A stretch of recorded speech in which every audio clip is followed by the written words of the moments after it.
BagFuel, baby. BagFuel, we back. Like, subscribe, super thanks. You know I love the super thanks. If you wanna advertise, if you wanna sponsor at the beginning of this episode, DM us directly. We'll give you the rates and we'll figure it out. If you need a commercial shot, that's what we got Space Ghost for. We can get that done too. We'll throw that fee right up in there, so don't even worry about it. Today I got my partner, as always, Hynaken. And we got a special guest today, which all y'all know him on the podcast streets. He's a part of the Joe Budden Show, Joe Budden Network. He's a songwriter and all that. I mean, you met a long time ago when I had the BRIGADE, you know what I'm saying? Mm-hmm. And everybody says your name wrong, so can you tell me what your name is? You know what's funny? No one's really saying it wrong. I just messed it up from day one. I told the world it was Emanny, but my mom's and pop's name is Emanny. Emanny. And they not around no more, so I like to be able to speak more to that name so I can hear that more. So I'm trying to tell people more Emanny, just so I can.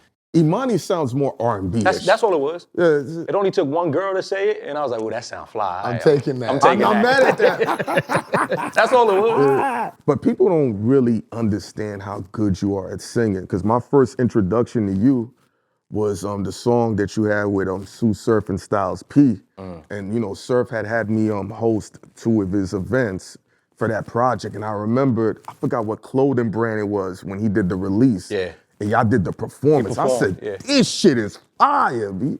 How'd that come about with you and Styles? Styles is, well, everybody over there, because most people know that I used to work closely with Jadakiss, and anybody attached to that just always felt like family. So just in working with Kiss, I would get introduced to Styles and Sheik. And Ice Pick J, rest in peace to Ice Pick J. He was somebody who was real instrumental in my career. Like, honestly, him and Kiss were, Kiss and Joe and my former manager, Danny and Kurt, they really got me in the business in a certain way where people started to take notice to my talents. So that whole Rough Rider family, even like DNY, whenever I see him, it's family hugs. It's nobody looking at me What did you do for Jadakiss? So Ice Pick J was really the person who orchestrated the concept. He was like, yo, you should come up with a So Raspy. We should have you as an artist. And, you know, we did, you know, me and Kiss did a couple of records at first, and then Kiss was like, yeah, let's make it happen. We never officially got to like signing the papers, but we were working. We was working. I was on tour with Kiss and come to the stew, work with this person, work with that person. I got a lot of good experience from working with them. And I need to speak more to that, because I'm the R&B dude, but I feel like all of my lessons and all of my like learning came from hip-hop niggas.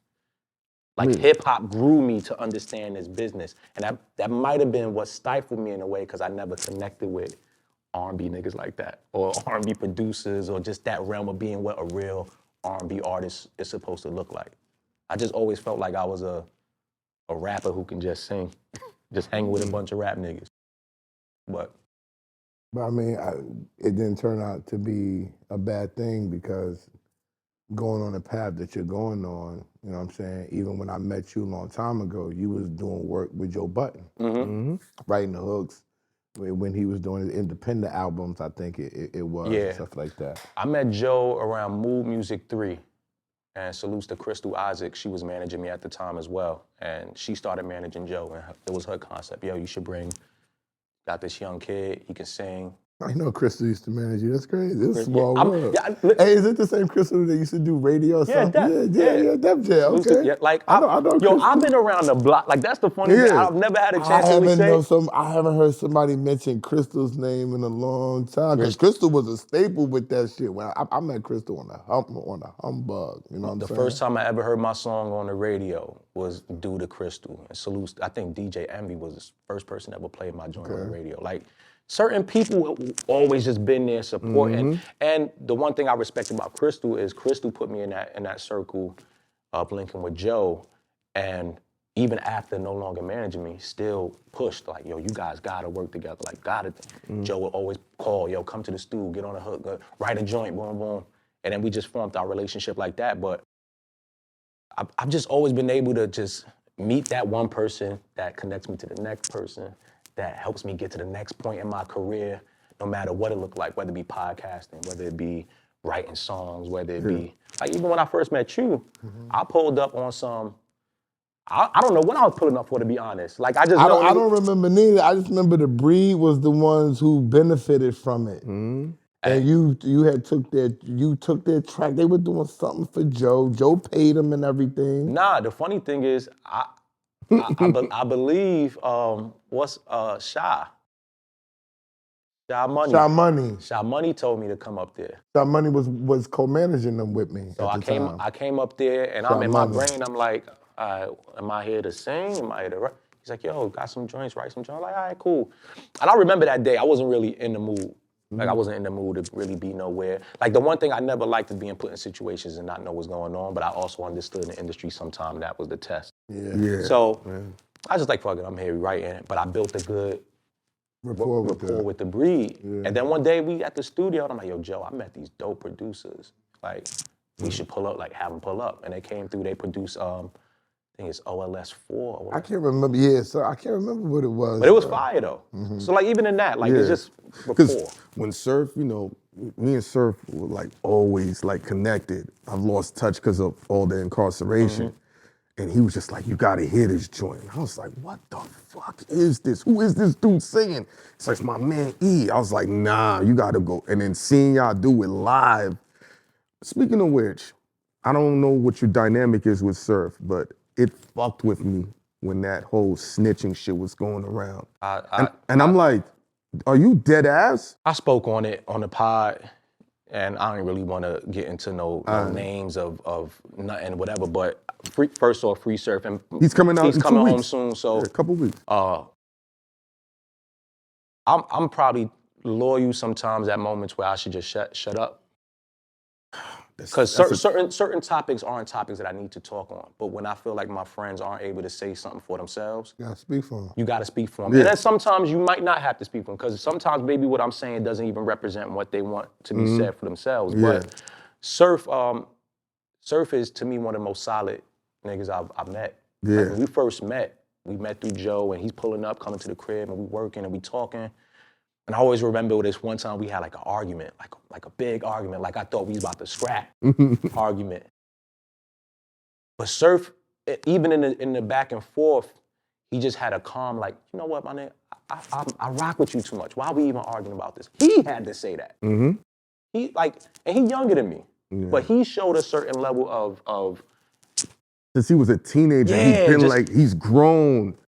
So ever since then, we just always had a good rapport. If he ever needed me for something, I'm gonna do it. Like and I love people that have genuine stories, and I love people that have a real genuine way of approaching themselves. I just always, like, every time he would get caught up with one of them gun charges, he got 1 or 2, and I was like, yo, Surf, leave the hammer alone. And I'm like, and he's like, why? It's like, they know you're gonna have it on you. And he's like, I would rather be locked up than, he's like, you know where I come from. And I'm like, leave. Surf been shot. So for me, I've been shot at, but I've never been shot. Yeah. I don't know what it feels like to have to walk around with that worry on yourself. Everybody that's felt that heat be carrying that burden. Yeah, I'd rather be trialed by than carried by. I understand that. So it's a risk you take.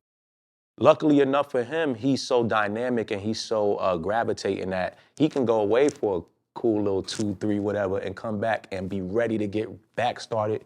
People are anticipating him. Yeah. I'm pretty sure he's gonna be up with us at the pod at some point. Can't wait for that, because not only on the rap side, just on the in that field and conversation, he has so much to offer. So he gonna be straight no matter what. Now is the time where he should be surrounded with protection so that he doesn't have to feel like he has to move in that same direction. Agreed. And I'm pretty sure now that he's done, this stint or whatever, he'll come home and move differently and not have to feel like he has to be put in those situations. Are you a Jersey guy?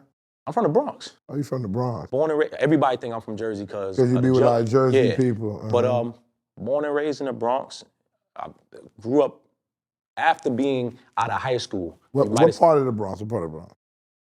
My mom moved every 2 years. If she saw a mouse or a roach in the house, we moved into. I lived up White Plains Road. I lived in Soundview. I've lived in the South Bronx. I'm a Lincoln Hospital baby. Okay. I've lived in every borough. I'm an Albert Einstein baby. See, I'm Albert Einstein Hospital. Although I grew up in Queens, so I was born. I lived in Queens. I lived in Springfield Gardens. I've lived in Laurelton. Like I've lived there. My family's from Hollis. Oh, okay. You was around some heat over there. That's some high-end selling pussy over there, yo. Yo, I got burnt in Laurelton. Yo, nasty little chick in Laurelton. Yo, I'm like, I ain't even mean to expose that, but. No, I know. I got burned by a Harlem broad when I was in college. I won't even say her name. But she was bad. She was I know. That's why I said it's some She high. bagged me on the Because Q5. of course the fire ones is the ones fucking all the dudes. Like, we didn't realize that back then. She's fired and she knows everybody because she fucked Why you them think I said all. that's some high-end Yo. selling pussy? I'm outside And too. I swear to you, My first piece of pussy, I lost my virginity to a girl from Lawton. Laurelton, that's where I Oh, no, I'm lying. She's from Cambria Heights. My bad. That's close. The same close. thing. That's close. Cambria Same Heights shit, is the same same. shit. They're That's right cousins. there. Same They're shit. cousins. Yo, my nigga, I was thirsty for sure. Like, she caught me on a Q5, just on a humbug, just going to my cousin crib. What, she was driving? No, we on the Q5. He don't know. See. Yeah, he on that. He'll know. But look, I be trying to tell people about Queens girls. What's so different is about a Queens girl. If she's like you, she's running down on you. She ain't parking like the Brooklyn girl, the Harlem girl, or the Bronx girl. If she like you, she's running down on you, calling you, what's up? Shorty was on the bus. We on the bus, and the dude was trying to talk to her. She stopped the dude and said, yo, I'm not interested, but I like that guy right there. I'm like, she pointing at me? Word. That's why she burnt you. Call She me said, back. I'm gonna give him this fire. Call me back. Yep. He was supposed to take the hit. He must have knew us. Oh, God. I'm gonna give him this fire right here. I ain't gonna front. As you gain more clout and popularity, then they'll disclose. They'll be like, I want to burn you, so you know. But when you really? Yeah, nigga, you be surprised. No, I'm not gonna lie. Listen, I'm not gonna say my man's name. Just to have something to talk about. Yo, I'm not gonna say my man's name because he's close to us. But in one week, he met 3 girls in 1 week, right? And all 3 girls told him, I got herpes, yo. Yeah, that's regular. What? That's right. I never heard of such. I've never heard of a girl say. You wanna know why? I've never heard of that in my life. He met 3 girls in 1 week, and all 3 girls sometime during that 1 week said, I got something to tell you. Yep, you're right. Yo, you know what? I was like, what? Let me tell you why that. But let me tell you why that's fire. Or on top of away from It is fire, but it's fire. The fact that they said something. I told them that. Yeah. I said, at least you know you can trust them, but you taking a chance with But you can trust them. You definitely can trust them. At your business event, right? Somebody told you they had herpes? No. Oh, wow. Is that a clinic? Where you had this at? This at Planned Parenthood? I was about to be like, you making my business been look crazy right now. One of the girls had something that flew in her eye, and she couldn't get it out. So somebody was like, yo, I'll blow in your eye. Don't do that. And she's like, you can get herpes like that. Yes. So that's why it's like. I ain't gonna lie, I'm so glad I stopped being a hoe. All you gotta do is put a rubber on. That don't do You nothing. got burnt by shorty because you ain't put a rubber on. I'm half Puerto Rican. Oh, all right. Oh, okay. You don't waste no bullets. Nigga don't wear no rubbers over there in Puerto Rico. My father ain't passed this shit down for me to play around in. Yeah, nigga said, nah. Keeping it in no gloves. Like, I'm half Puerto Rican. We don't wear no condoms, bro. You just slide in and you pray. Yo. Yeah, that's it. Nah. Ain't that what Cam Ross said? Yes. He said, I just laid my pray game The down. illest thing I ever heard somebody say, and rest in peace to X. DMX. Oh, God. Oh. Nigga, I'm a dog. Dogs put condoms on. Dogs don't get AIDS, nigga. What? I said, this is the illest nigga on earth. What? He said, I'm a dog. Do dogs put condoms on? That is it, yo. But you know what though? I'm talking in a reckless way, but some of the greatest people just have that reckless abandon and that I'm just living life, yo. Honestly. It's honesty. I don't have time to be focused on some of it, and we should at the end of the day. But I'm just too great to be worried about all this other shit. Too great to be worried about a Yeah, disease? come on, man. I'm not too great to worry about a disease. You're bugging. Everybody's bugging. Everybody got to relax and chill right now. I'm too great to worry about diseases. I'm good. When I seen you do the sit down with Mone, I was like, Who is That'll tell Mone? you. Mone Divine. That'll tell you. And she's aged even better.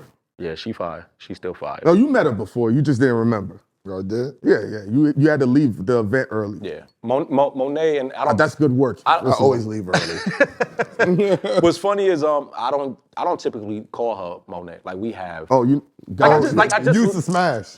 he said That's my girl. It was my girl. Oh, it was your girl. We lived okay. together and everything. And I just recently seen. I went to Vegas, hung out, chill, went to crib and chill a little bit.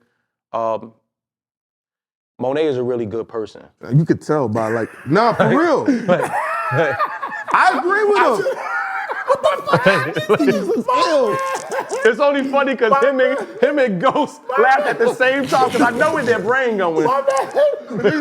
What? Don't talk about some shit. You never dated a porn star? Monet, no. Monet. No, You ain't know she was a porn star. Monet, she's a really good person. Nah, she's great, She man. I vibe, bro. bet great. she is good. She's What are you great. talking She's about? great. I still have her number in my phone. No, I've never called it.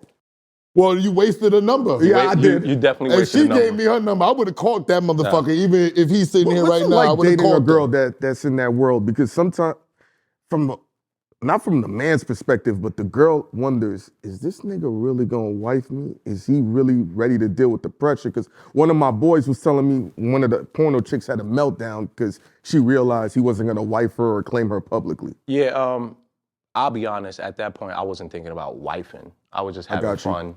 That makes sense. And I also didn't have like a fear of what other niggas thought.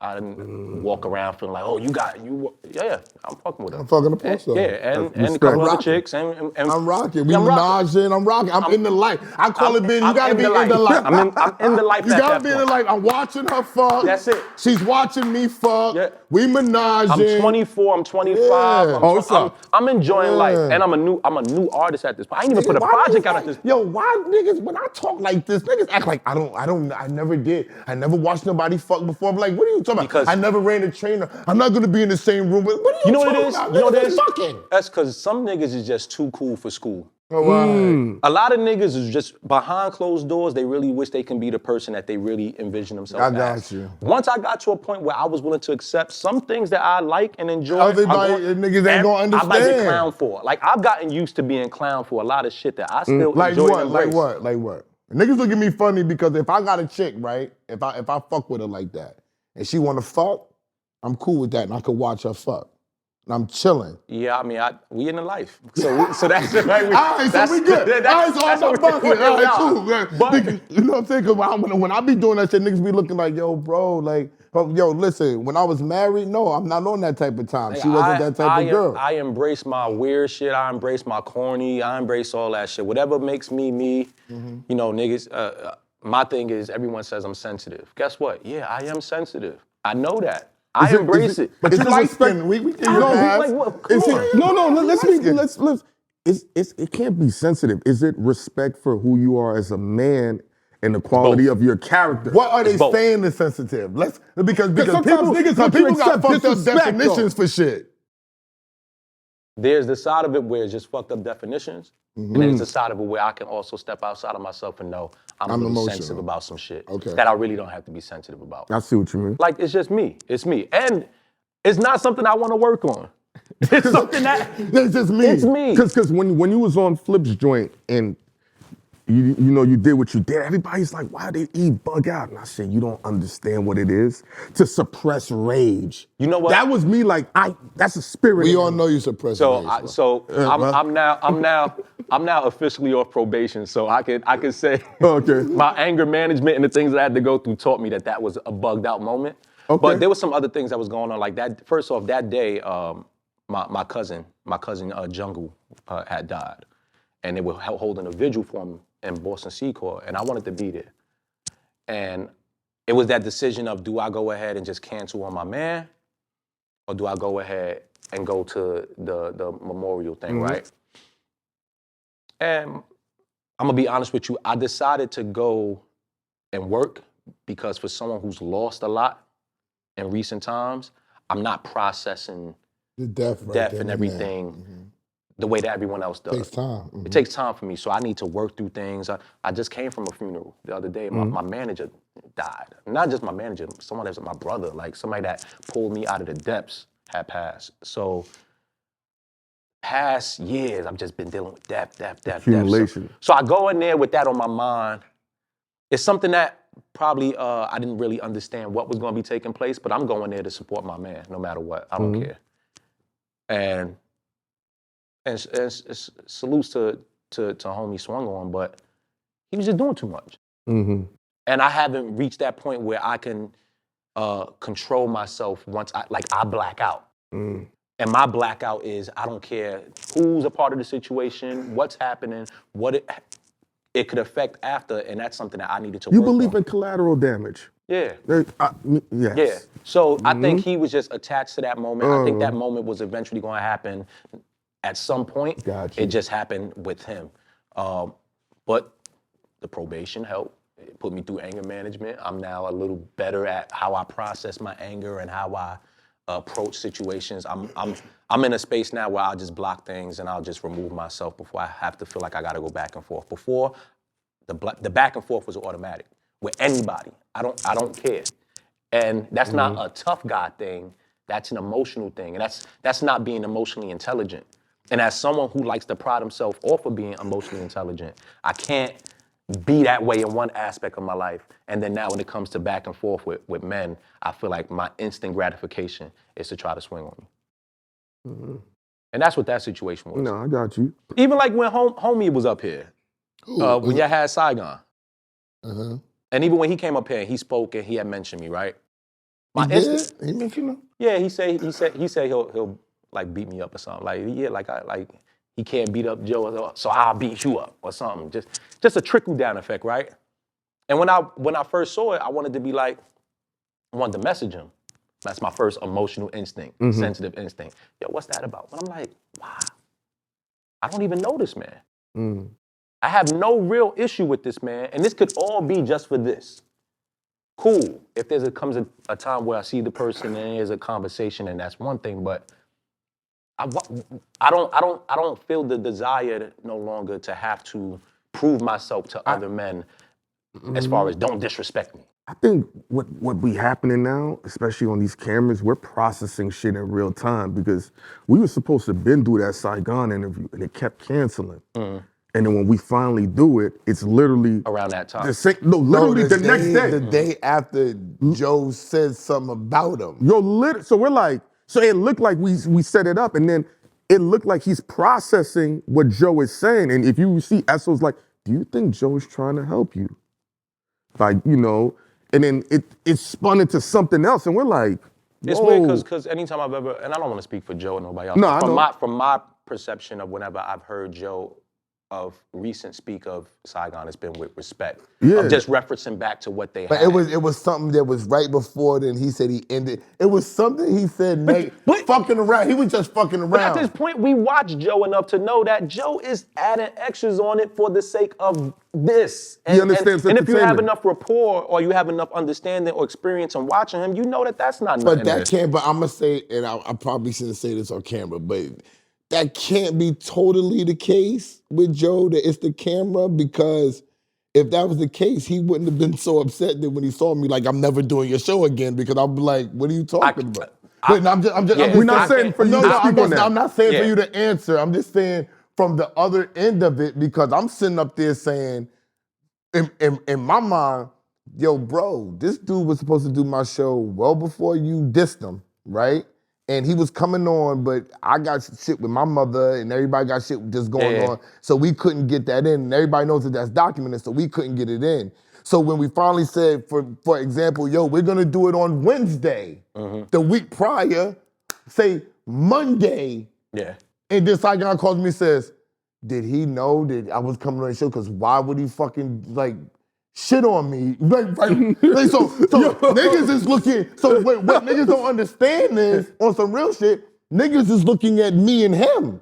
Like, okay, so I just happened to be on your show on Wednesday. Oh, we waited and clouded it out. You know what I'm saying? Oh, and then man. Joe says this on Monday because he knew Saigon. That was my first time meeting him. Yeah.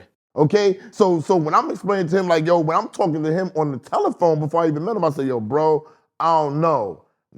Nobody even knows that you're coming to BagFuel at all. So I'm gonna apologize for even bringing Saigon name up because to me it's small and it's trivial and I understand the story of it. And I also think the two gentlemen at some point do not meet and laugh about it and dap up and it'll be whatever. Like I don't know.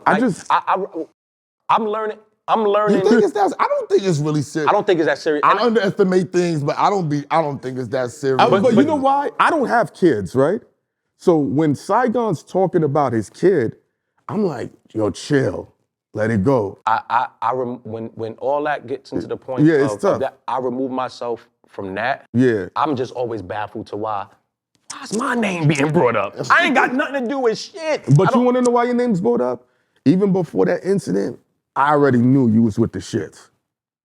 Yeah, people know that you not to be played with. But I don't want to be known for that. No, I understand. I want to be known for singing, podcasting. Mm-hmm. You might see me out. And whenever you see me out, I'm by myself. I don't roll with people. Like, I'm by myself or I'm with a woman.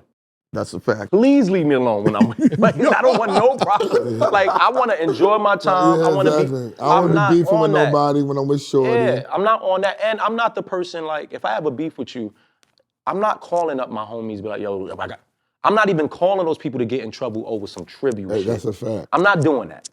I'm one of those people that if me and you really have a problem, me and you can meet, we can talk, we can get on the phone, we can link, we can scrap, we can do all that just between us. This don't have to be a public thing. This don't have to be a matter of contingency. But niggas don't like that. That's a man thing. That's a character thing. That doesn't exist in this world of sensationalizing every little thing. Because if I don't make my beef with him public, what am I getting from it? That's the idea of it. But you know what, Esso, you're right, and it's probably the hardest thing I've had to come to grips with in doing this is that now we product. No, this is what Clue calls me. You're real estate. It's not product. You are real estate. People want to know, so if you got something to say and you're on this person's side, you're real estate to them, bro. If you're his man and you got a voice and you got a following, and you got anything, you are real estate to these people. And even when I use the word product, right? Mm-hmm.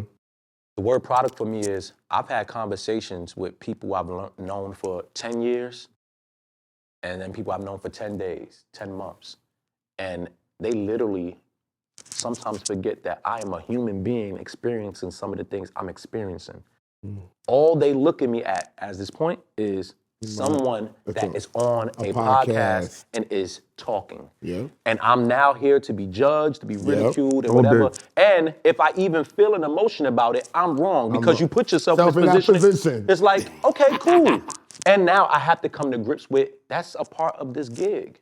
Yep. As much as I never wanted it to be that, but it is. So I have to now be careful about who I even consider my friends. Because at some point, you might just look at me as a product. You don't have no fucking friends like that, nigga. I'ma tell you, nigga. Like, No.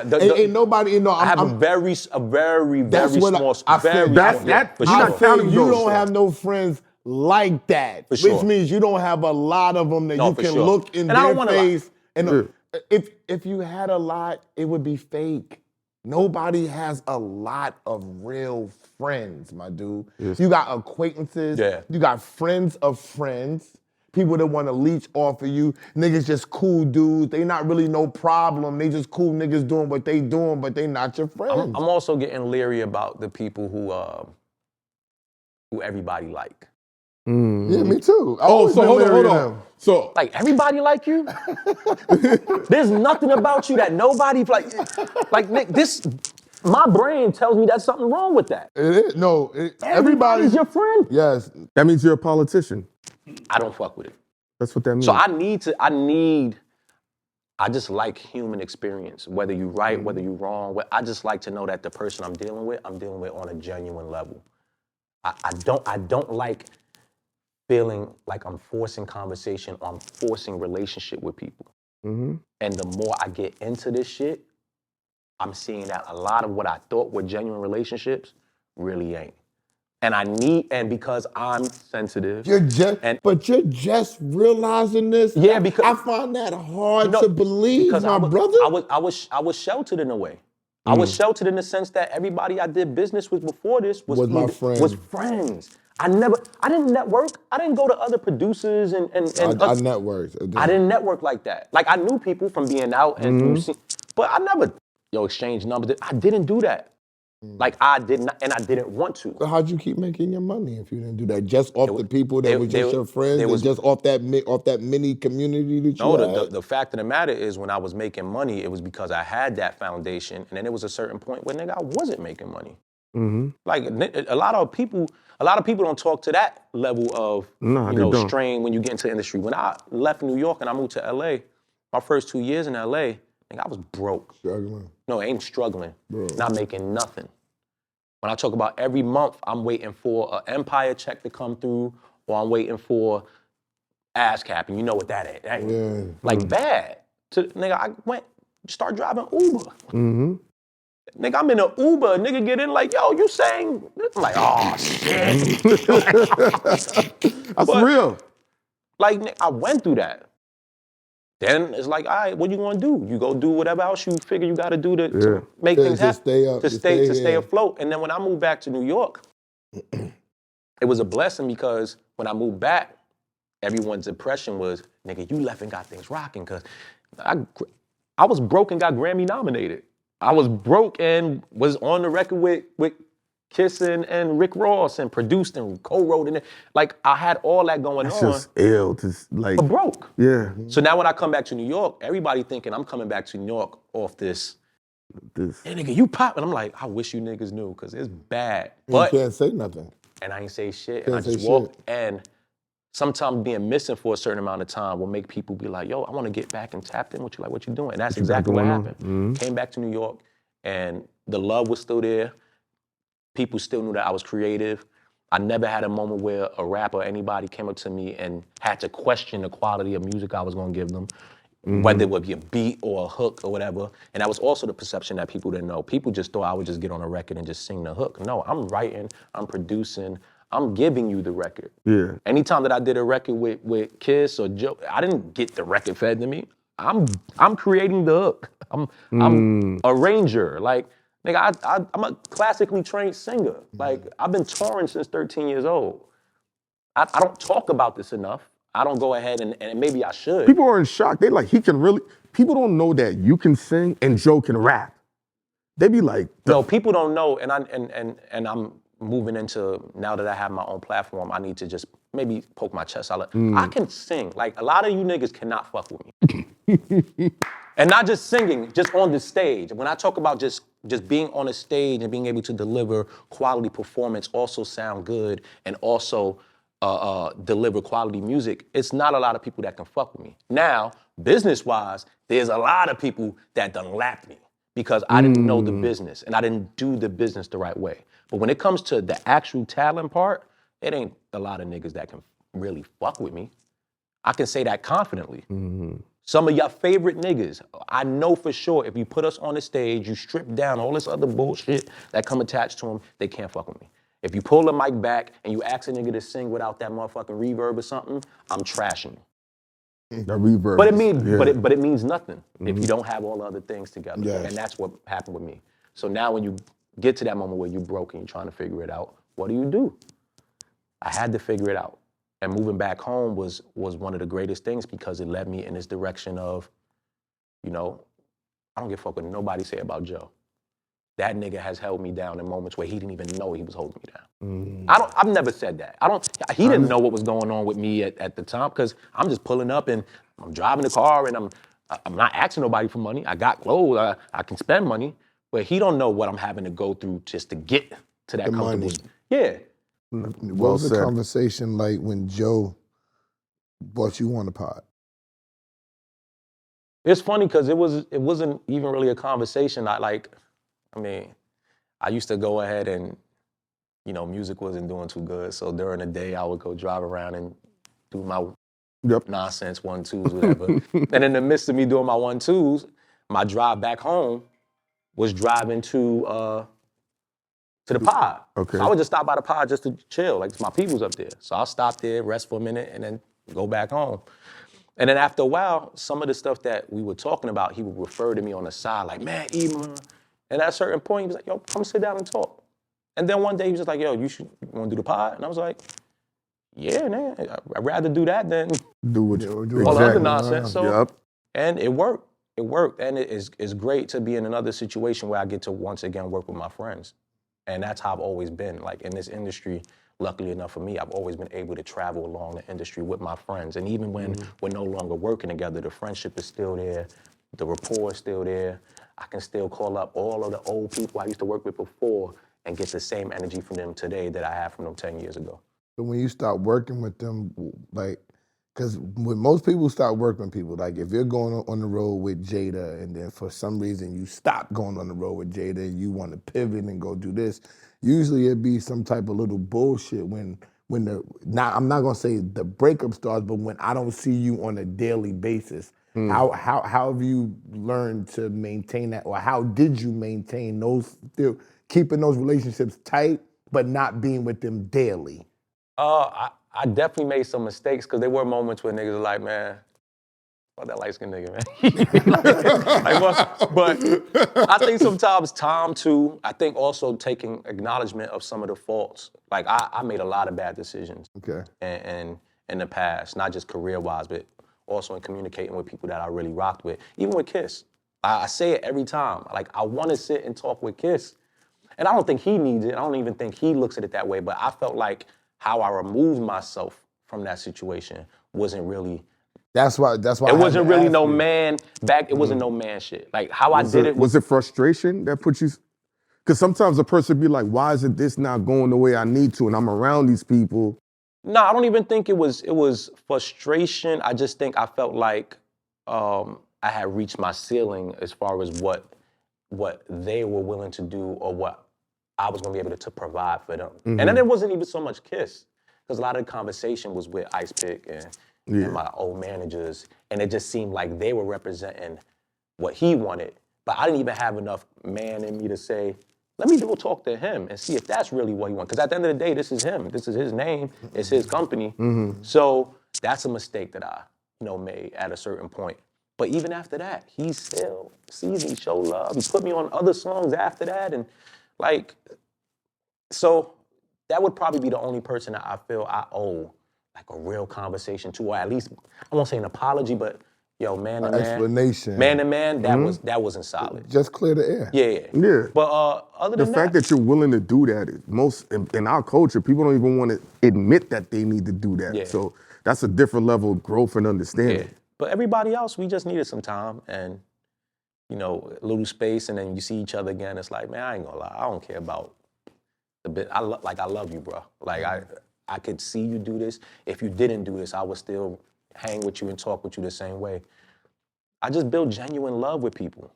And I think of recent, I've been noticing that. Like I know a lot of people go in this industry and they got a lot of people that talk bad about them and they're not able to really maintain long-lasting relationships unless there's a dollar sign attached to it. I don't have that.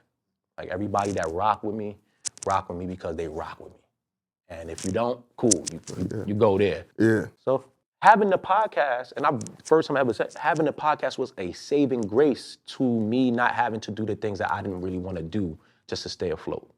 And it also inspired me now to get back into music the way I want to. Also create my own platform. That's not something he probably had in his mind. He's just like, yo, my man is here, he dope, let me put him on the pod. So when people talk about him or anybody else you can't tell me nothing about Joe. You can't tell me shit about, never mind the paying. He's given me a national platform. I'm saying, I understand that. And then on top of it, nobody has friends that are actually paying them. So when niggas are getting paid, no, it ain't about the money, no, nigga. Yeah. The point is the fact that most people that have friends, whether they're making a whole bunch of money, they find reasons to not pay you, bro. Ain't nothing nobody in this world can tell me about industry-wise, Joe Budden and Jadakiss.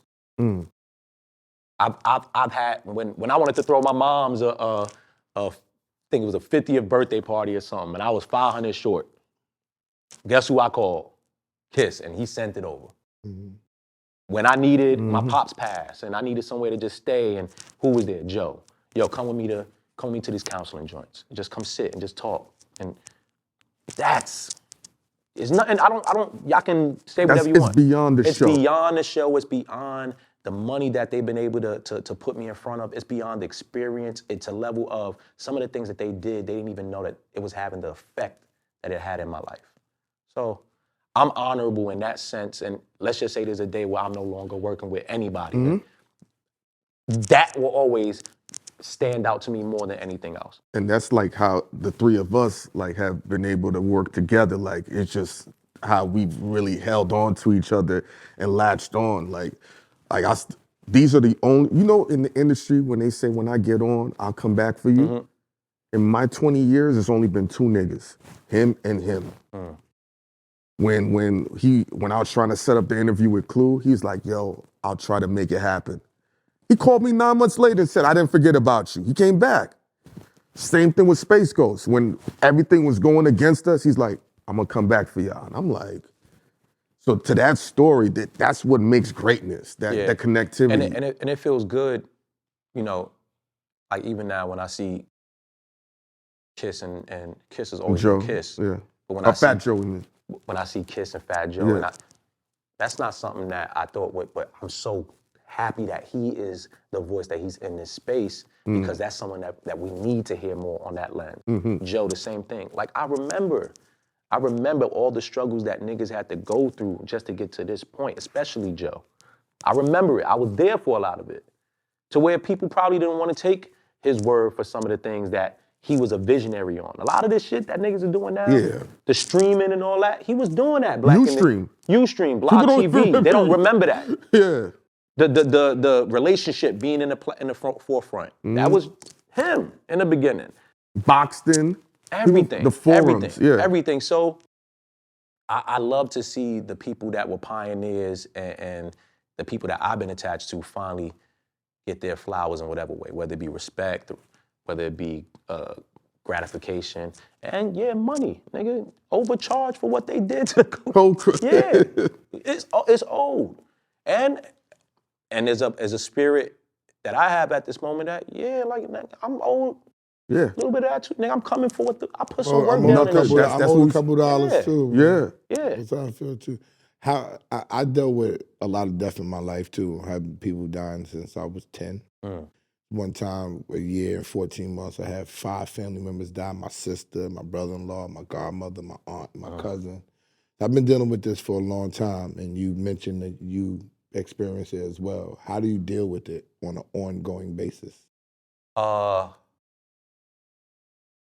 mom and dad is different. I dealt with both different. My dad, when he passed, I felt like he passed. I always say this, and it's funny that even every time I say it, it's like a new revelation. But when he passed, I felt like I went through that moment where it felt real. He's gone. I'm never gonna be able to talk to him again. I'm never gonna be able to see him again. It's a lot of things that I wish I would have been able to say, but I gotta kind of find a way to come to terms with that. And at a certain point, I did. And I think a lot of it was my dad always pushed me to just be a man's man, because my dad was one of the most solid men to walk earth. Never heard this man talk bad about nobody.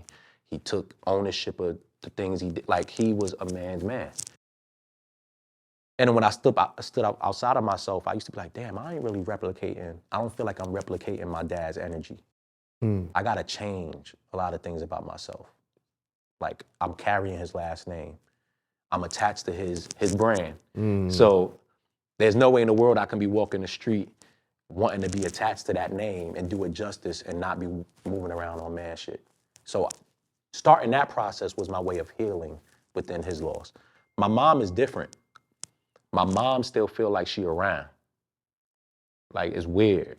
Like, I haven't come to grips with her not being around anymore, because I think I'm going through the same process in regards to her. Some of the things that I went through with her, and not being able to reconcile, I'm having to do that now. And it's mainly in the form of just how I build relationships with people, especially with women and how I see women and how I treat women. I think until I really fully get into that point, and I can sit here and try to sound as serious as I want, but on a day-to-day basis, I am still repeating some of the habits that I've done before. So it's a work in progress. But I think my real honor to her is to become the best man that I can become in regards to my relationships with people and especially women. And until I get to that point, I'm not. She's still in the back of my head, like, get it together. What is it like being not afraid, but wary about forming a deep connection with a woman? Or not afraid. It's not afraid, but the dating cycle is so different now, and especially if you, like how you spoke about yourself, the experiences you've had as a young man, most grown men aren't gonna have. Yeah, but you know what? I even when we say the dating experience ain't the same, I think that's just an excuse for a lot of niggas too. Explain. All my bad dating experiences has been because I was just a bad nigga. I only attracted what the fuck I was looking for or what I wanted to make me feel comfortable. You attracted whores and thoughts. Yeah, because I was a whore and I was a thought. Yeah, and a thought. So now, and I've met a lot of great quality women. And then when they meet me, they be like, yo, you a cool person, you great, but you a whore and a thought. Not happening. Like, nigga, we can hang out. I might even let you sniff it maybe at one point. Yeah, but you're not gonna be my man. You're not long term. And, you know, how does that deal? You gotta respect the honesty. You gotta respect it, but you don't, because you could stay stupid and say, nah, there's something wrong with them. Too many bitches be lying, son. So any girl that's telling me, I told you when my man told me that the 3 girls told him, I said you might have to be careful, but at least you know you could trust them. If a girl could tell you that and respect you enough to be like, I got this, this is what's going on, you know you could trust it. It's not the ideal situation. Yeah. But everybody be lying, bro. Most of us, and I won't just say men, but most of us just lack just self-awareness and being able to step outside of ourselves. And I don't think we lack self-awareness. No, I think people are afraid to look at the fact of the self-awareness. There are people that don't want to look at that mirror. That's lacking. I think that's lacking. If you're not looking, that's lacking self-awareness. I think they know, but they don't want to face it. I think there's some people that's also delusional. Yes. There's a lot of people that are totally delusional to who they are. Yes. They really believe this person is like in front. Like I've seen it. So I've lived it. I've lived it. I was married. I lived it. So it's just me. I remember like even with past relationship.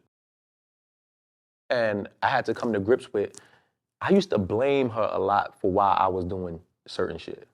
Yo, she annoying. Oh my God, every time I go on the road and blah, blah, blah. No, I knew before I got on the road I was gonna be bullshit. Be annoying. I knew that. Like I made excuses to believe that what I was doing was okay. I'm at a point now where I know what's right and wrong. I know right now if I wanna have fun with a chick, you know what I'm gonna do? I'll just go have fun with a chick. I'm not gonna have to go ahead and convince a woman to be attached to me just so I can have her and then still mistreat her with the same bullshit.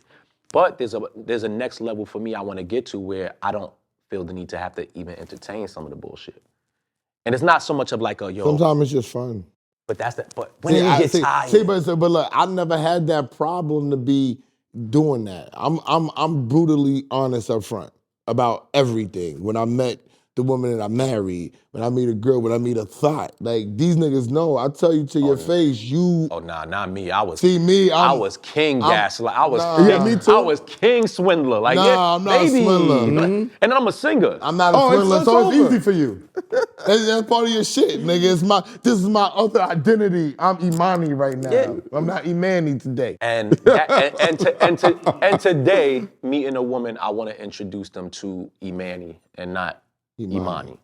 Because Emanny is a persona, Emanny is an artist, Emanny is a nigga who, honestly, now to this point, when women continuously call me Emanny, I just put them in a box like, all right, you ain't never gonna be nothing more than.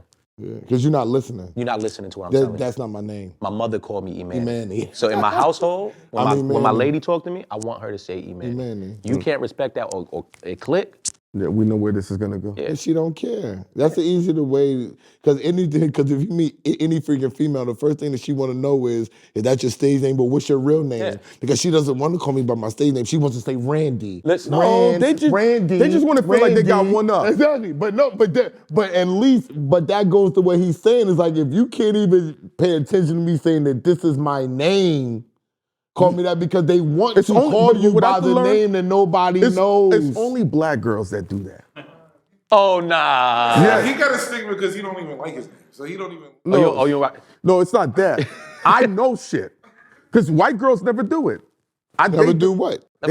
They never ask, yo, what's this? How many white girls you fucking? You fucked a lot of white girls? Good 5 of them. I fucked white I ain't gonna girls. lie, I fucked Hynaken looks white like girls. I fucked white girls, and you know the white girls want, yo, my name is, they Swish wanted to know my name. Swish was not on no. But Swish is not completely white. Stop it. Swish is Italian. Wait, who's Swish? This is the white girl I was fucking with Italian Some girl. Italian girl. So she used to Italian play girls. basketball, so I called her So Swish. she yeah.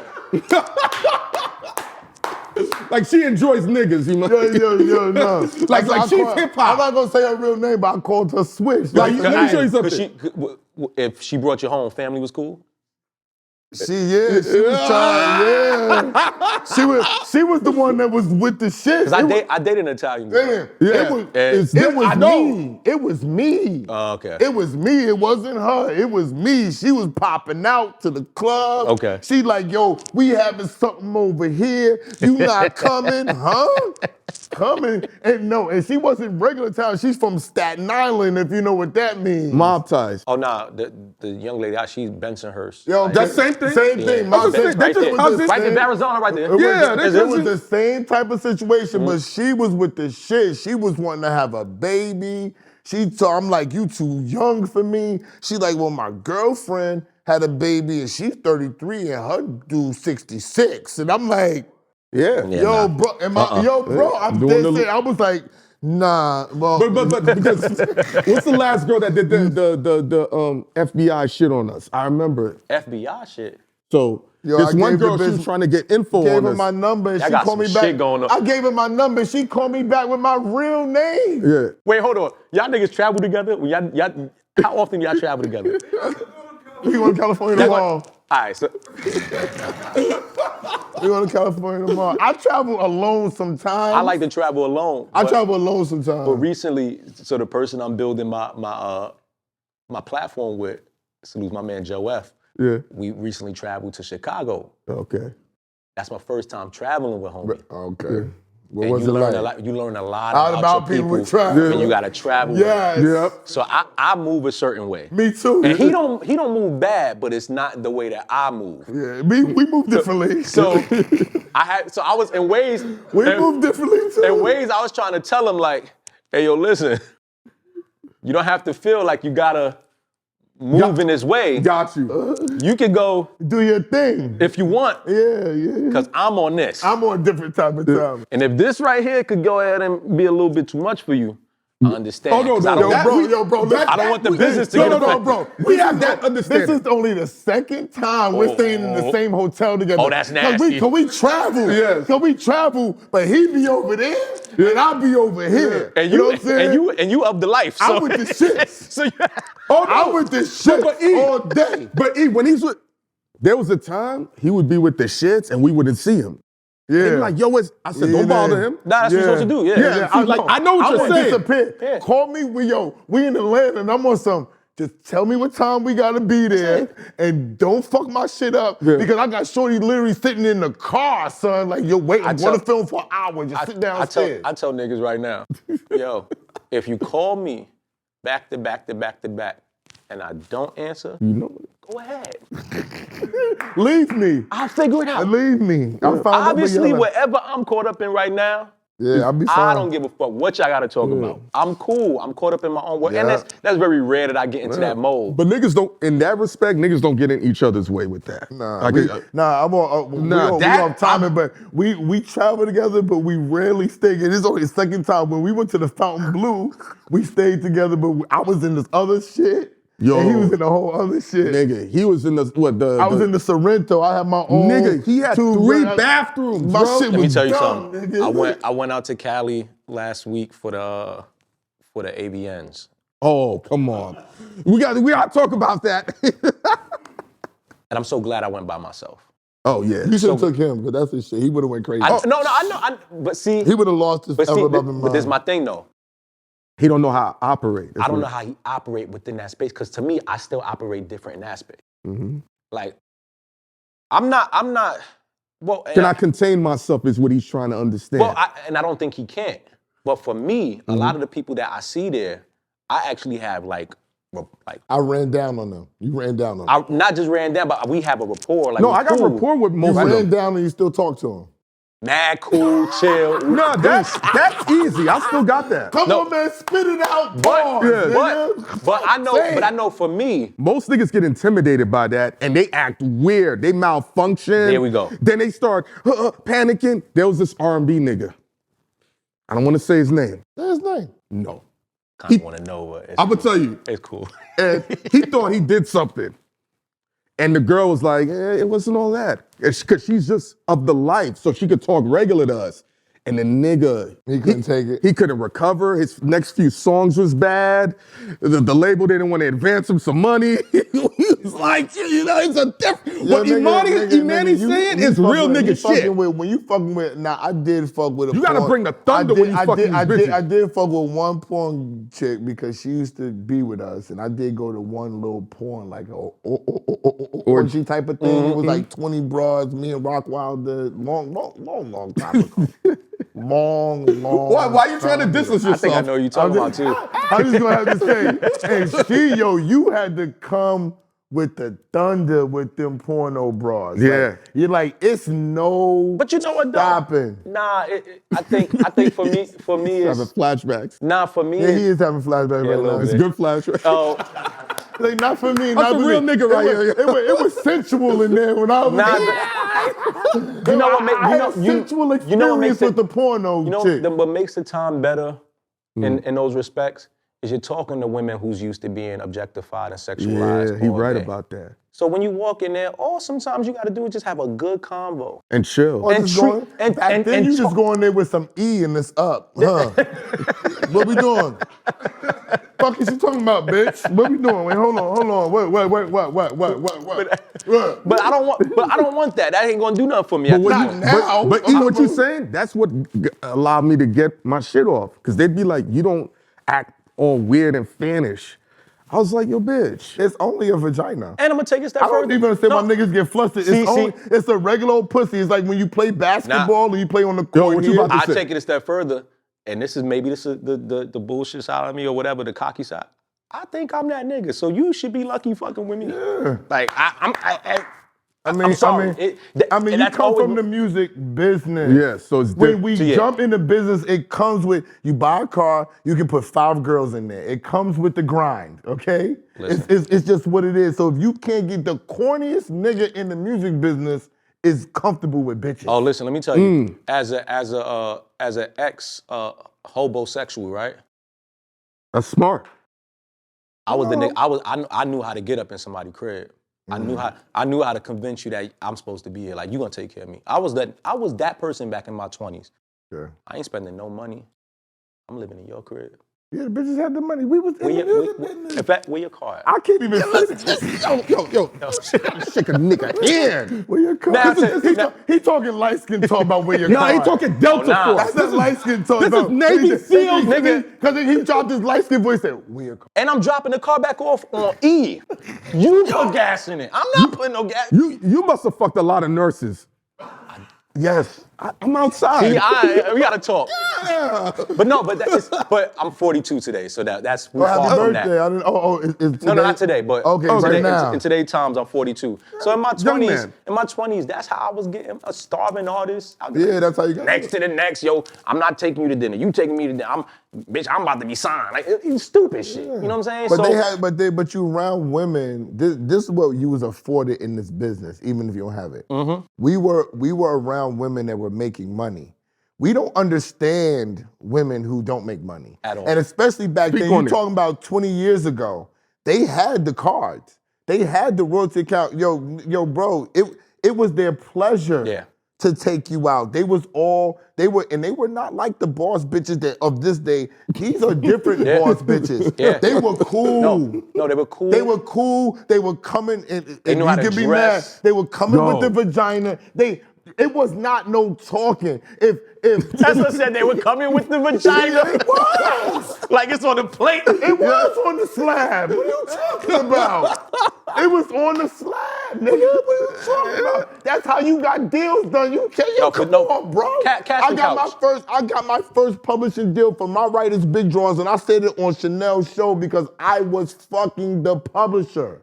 She had the bag. Well, you know what's crazy? I had a situation where somebody, it was an exec in the industry, I'm not gonna say their name, but she had like, and I wish I was like on some creep shit, because I would have took it. I mean, who knows? I might have been. He said what? I could probably tell you the executive it is. What'd she say? You know, I know you know her. I know you know her. And I know what they say. What did she say? I'm gonna tell you, by the words she said, I can be like, it was her. I can tell you exactly who it is, bro. Does she have chill? You got to chill. Bleep that. Bleep that. I told you, we outside. We don't agree. Bleep that. Yo. Just because we moved that. You gotta bleep that. You gotta bleep that, bro. But you hit that on the head. He already knows because I told him. He asked my manager, yo, can you step out for a second? Yo, nigga, she was gonna get, oh, fuck.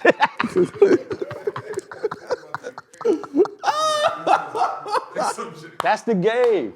I can't even say, because if I say what she was gonna give me, then they're gonna be like, I know it's her, so I'm just gonna leave it alone, That bro. was my first experience. I saw her straight. That happens on this side too. Yo, bro, I saw on a podcast. Nigga, no, he's not talking about. He's talking about music. Oh, okay. Yo, bro, I saw her one day.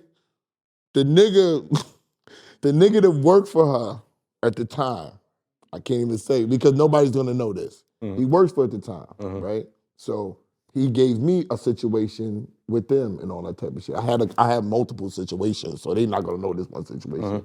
Nigga, I'm in LA and she's so bossed up, and this nigga famous, okay? He not no slouch nigga, right? She gave him a job, though, put him in position. She had the nigga hand like this, nigga, at the party, son. Walk with me. Like, yeah.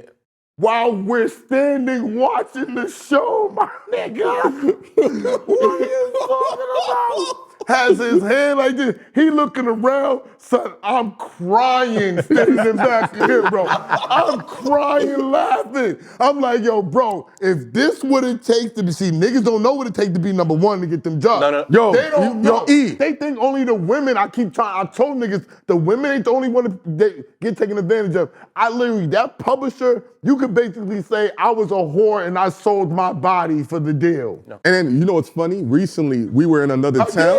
We were in another town, right? And he met one of her proteges, right? And he was like, yo, Hyn, how long you known this chick for?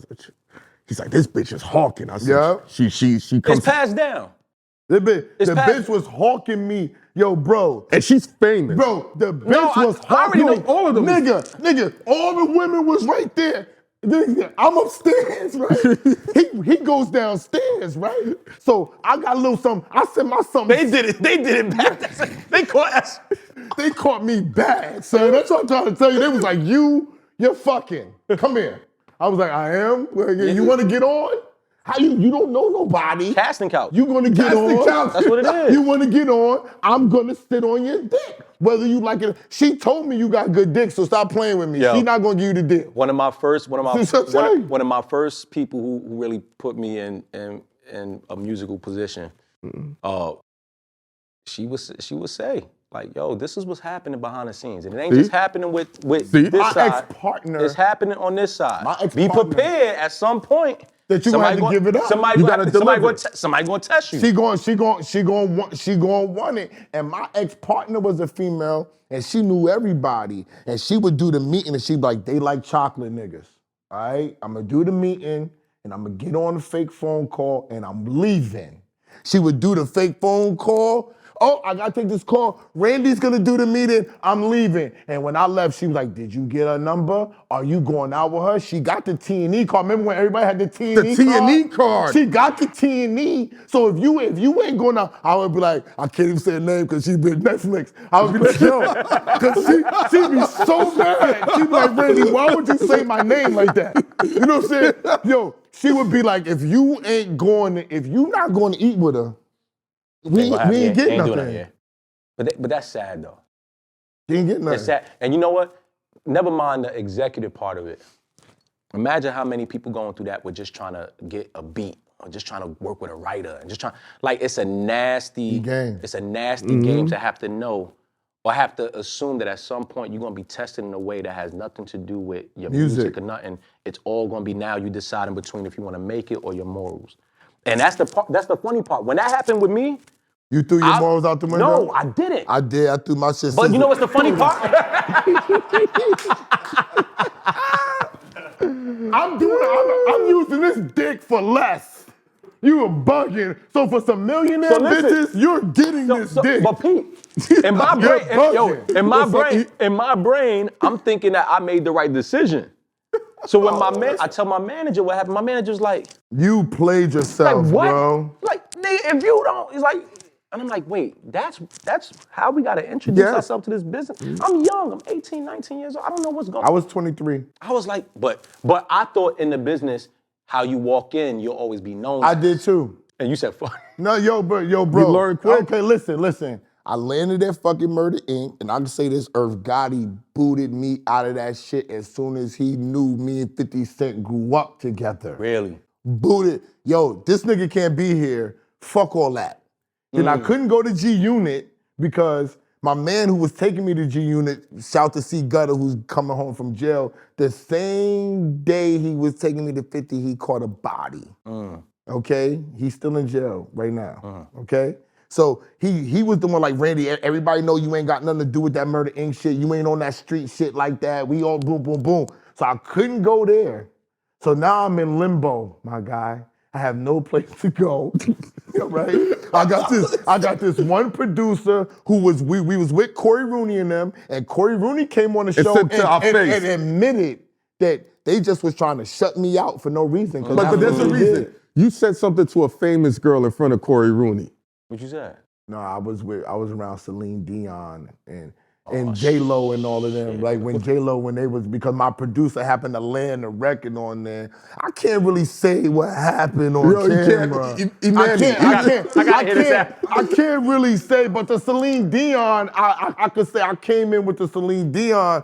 I was on some young shit. Like we came from eating Chinese food and Celine Dion's there. You know how you walk in like your shirt? Like, I'm like, damn, my stomach, like I'm full. Like, you know what I'm saying? Niggas was like, this is Celine Dion. Like, what are you doing? You like, but it didn't matter to me. And her husband at the time that was managing her, he took a liking to me, right? They didn't like that. Really? No. Donna Summer come in. Donna Summer was the vintage artist. I'm talking about, yo, bro, this is 2001. Some people like real. Nigga, some people like genuine. Donna Summer. They'll run. Nigga, it's what Corey went. They all loved me because of that. Donna Summer was the shit. When Donna Summer was the vintage, she was the vintage girl. They were putting millions of dollars behind Donna Summer. Somehow I got Donna Summer to come to a fucking studio that was the size of this nigga closet, nigga. And she was happy to be there. Randy, my niece, I'm hooking you up, my niece. You already know you're gonna be a part of my family. You're gonna be big in the music business. The nigga Time Mottola said, go get Donna Summer, take all the police and get this nigga. And get this nigga out of here, right? Go get this bitch. Why the fuck is she down there with Randy? This is real shit. He didn't think I was telling the truth that we got Corey on the shit. Tommy Mottola, for little old 22, 23-year-old me, he calls a meeting in all of Sony on 550 Madison and said, you see this nigga right here? You see this nigga? And Tommy said, you see this nigga right here? This nigga works, he's the manager for my producer. If anybody gets a session for this nigga right here, you're fucking fired. Wow. The nigga Pete Gambog, I'm gonna say your name, Pete, because you already staple. Pete Gamble calls me and says, "So before you walked in here, I didn't know who you were, but who the fuck are you?" He said, "Cause you almost got me fucking fired, nigga. You pissed him off that Who much. the fuck are you?" I said, "What?" I said, what do you mean?" Now, mind you, Corey Rooney, they're not telling me nothing still. He said, "Tommy Mottola called the whole emergency meeting because of you." I said, "Because of me?" He said, "If anybody gives you work, they're fired instantly." I said, "What the fuck?" You know what's so fucked up? That one person in power can go ahead and determine your whole future, your whole family future, anything. So that now you see why I had to go fucking, right? Yeah, I'm with you. There you go. I'm with you. I'm with you now. Yo, I tried. do what you gotta do. I tried it. So I had to get out there and get the fucking now. Or go drive a bus. Put something to work. Or go drive a bus. Hey, listen. And I had to drive a bus for a while. I don't drive that well. So I drive that's great. an option for me, bro. I'd have been pushing that dollar van or Yo. something. I'd have did something. Yo, it's. I would say, and I would have been right driving my Benz right next to Emanny. You should have Yeah, I gave me know. the I'd dick. have been tight. I know. Call her back. I'll do it now. I'll do it. You know what's crazy? Sometimes you think about all the ill joints you lost out on, man.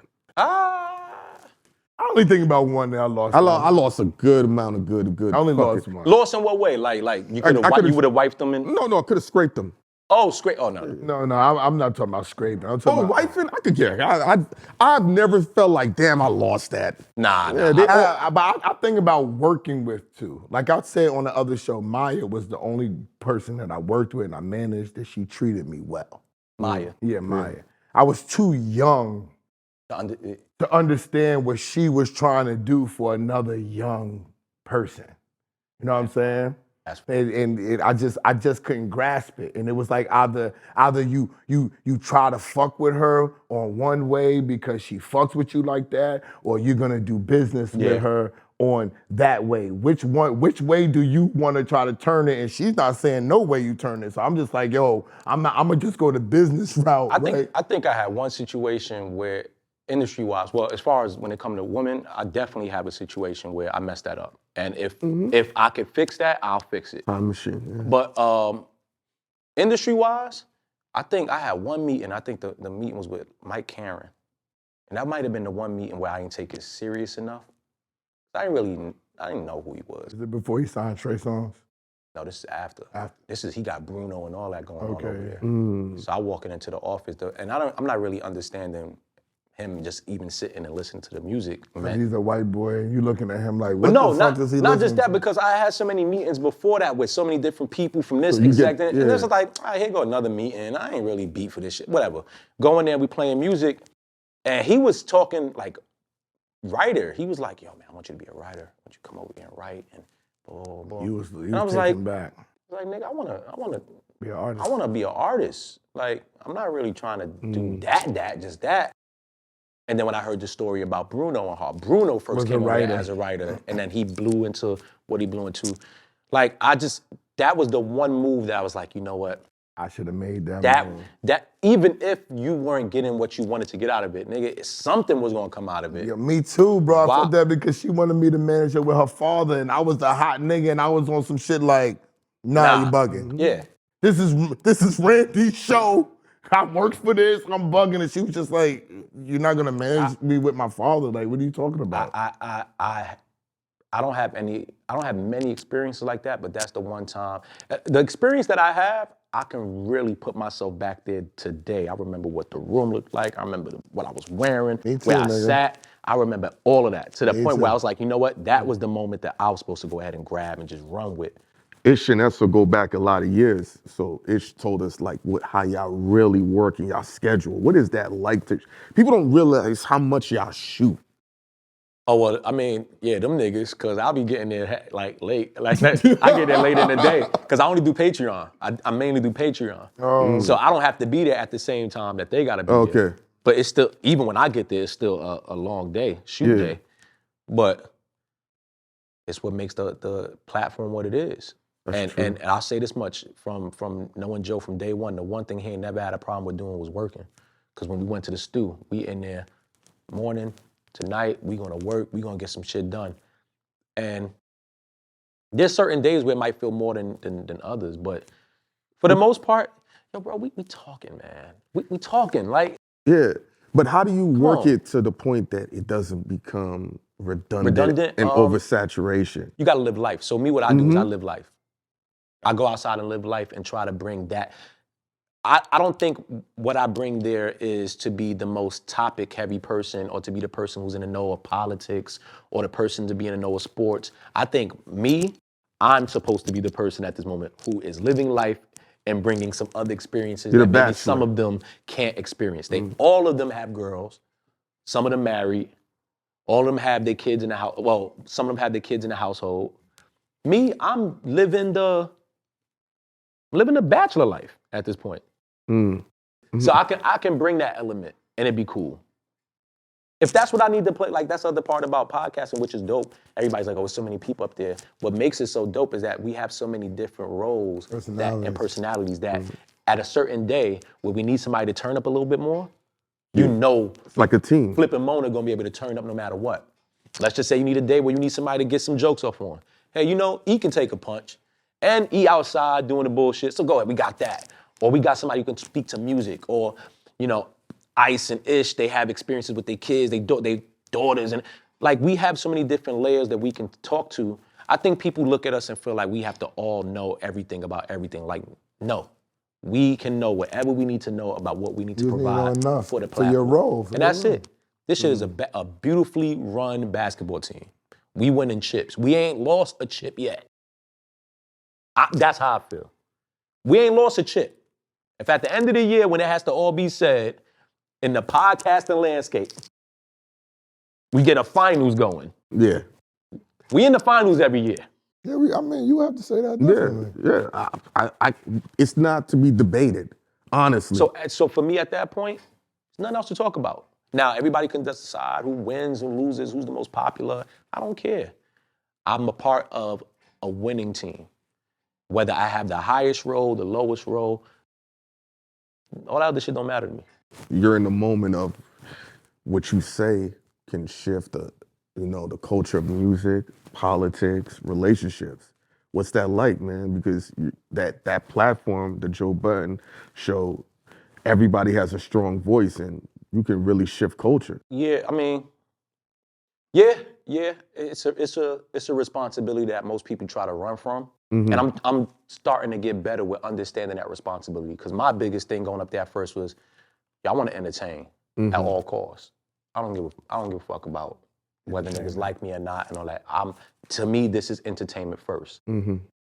As long as the person or the people watching are entertained in whatever way. You did the job. Even if it can be against me. Because I was also the person where I'll be the butt of the joke as long as the joint is entertaining for people. And the more I get into it, and you're trying to structure yourself and you're trying to build what you see as your future, I don't know how much I would lean into that train of thinking now, because there is a responsibility to when I say certain things. Like if my kids at some point are gonna watch this, I don't want to misrepresent myself as a person just for the sake of niggas being entertained. So now I have to be very careful about still being entertaining, but being entertaining in a way that's still genuine and real to me. And it's I won't say it's a struggle, because it shouldn't be a struggle. Being yourself shouldn't be a struggle. But it's just a weird space. And then I also have the struggle of not wanting to talk about certain people a certain way. Like certain people, I don't want to have to talk about Kanye. I'm done talking about Kanye. But the algorithm tells you got to talk about Kanye. Yeah, I know. You know what I'm saying? It's the same thing with LeBron James. You don't want to hear. I don't want to talk about him. I don't want to talk about Drake. I don't want to talk about Diddy. I don't want to talk about Jay-Z. I don't want to talk about Jay. I don't want to talk about those people, and not for a good or bad reason. It's just because it's the same. Everybody talks about that. That's them content. That's it. Dudes. And exactly. I do think the one thing I do enjoy about and credits to Joe and with y'all, everybody, I think why people really do enjoy these platforms, it's not so much about what we're talking about. It's really about us and how we talk about it. It's our personalities. And I'm more into the business of selling my personality than selling the content that I'm talking about, which is a big reason why I named my platform my name. Yeah. I want people to come there and you're going to buy into me. You're not buying into whether I'm talking about J. Cole or whoever else next week. You're buying into the fact that I like this person, whatever he's gonna produce, most likely he's gonna be entertaining and it's gonna be attached to him. So I'm cool with that. All this other, how many more times can we talk about these same niggas? Oh, Yo, me? I be feeling the same But way. here's the catch-22, right? When you don't work a regular job and you eat what you kill, and we just did an interview yesterday. Esso posted something on his Instagram. Because it's so foreign, within the first 30 minutes, it wasn't visible to nobody.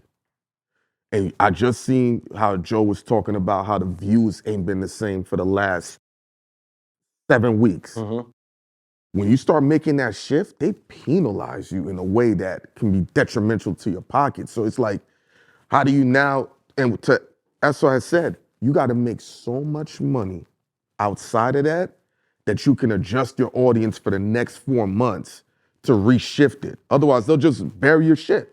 Yeah. And we've seen it. But I mean, I think What you a lot thinking, of E? it gets buried because they're talking about the same. Yeah, but That's just people in my control the mind. pipeline. I understand. So how that. many platforms can you go to hear niggas talk about the same 4 or thing. 5 topics? But let me say this.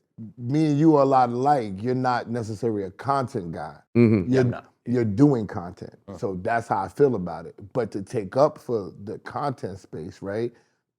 When he brought up Neo with the Super Bowl, I didn't think that shit was gonna be nothing. He was like, yeah, Jay-Z, come on. Like, he didn't do the Super Bowl and then Neo says Chris Brown, shit is on Shade Room. Everybody's calling us like, yo, my God. Yeah, you never know. You never know what's gonna work. I'm not gonna say you never know. I'm gonna give you one more. And we did the fucking lip service. And he brought up the Max B shit. That's because he knew. That's because he paid attention to shit. And he's like, yo, I know that It's the these cycle, niggas yeah. it's in the They cycle. gonna bite. So he brought But up. I know, to your point, I didn't mean to cut you off. I know what niggas is talking about. So I was like, I don't want to feed the same exact thing. So let's give a whole new, brand new story. Because I'm like, yo, Neo, it makes sense to ask him about the Super Bowl because he would qualify for that. And it's the Super Bowl's coming up. Yeah. And it just morphed into something else. Because we can ask you about J. Cole, and you could give a perspective that nobody heard. And it just fits the cycle of what's happening with J. Cole right now. So there's the technical side of it, which is I'm getting better at now, understanding. And there's always that struggle of, like, y'all got a good producer. Yeah. Y'all have a good mindset of where this needs to go. But then there's also a side of it where you still want to be creative and push yourself and not do the same thing. So I'm having that struggle of All day. yo, I gotta do what's technically correct so that we can upscale this, so that we can make sure we get in most visibility possible, but I also gotta do it in a way where I can still enjoy it. Like I have the luxury of saying I enjoy my job every day. That's beautiful. Every time. This to me is a part of my job. Me too, I enjoy I it. enjoy this. I don't wake up saying, oh damn, I gotta go. I'm gonna do another joint tomorrow. I'm looking forward to going there. Like, I don't have to clock in and I get to go ahead and think I went to bed at 4 in the morning. Yeah, exactly. I can come here at 1 and rock out for 2 hours and I'm done. I go to the podcast 2 days a week. What? I have complaints about certain things in life, yes. When it comes to my passion, my work, and what I'm able to do today to never mind, I'm no longer staying afloat. I'm more than comfortable at this point. You're striving. I'm doing great. That's And the guess American what? dream. I don't gotta worry about nothing about my job. I ain't gotta worry about not liking my boss. I ain't gotta worry about if I didn't clock in at this time, I'm gonna get peanut.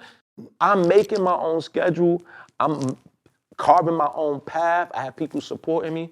If y'all niggas ever see me, take this glass and smack this shit over my head. I got no complaint. I seen what my pops and my moms had to go through to get us, to just get us clothes to pass down to the next sibling. I've seen what it was to have to worry about that fridge getting packed with food. Like, I've been there. I never take that for granted. I also hate seeing people take that for granted. Like, nigga, this is luxury. It may not look like it may not seem, but the fact that we get to wake up every day and do what we love to do, which is entertainment, because no matter what, I always wanted to be a singer, but I always loved just the form of entertainment, period. So the fact that I'm able to go from singing to doing this, and then one day I might decide to want to go take a casting call and act in a movie.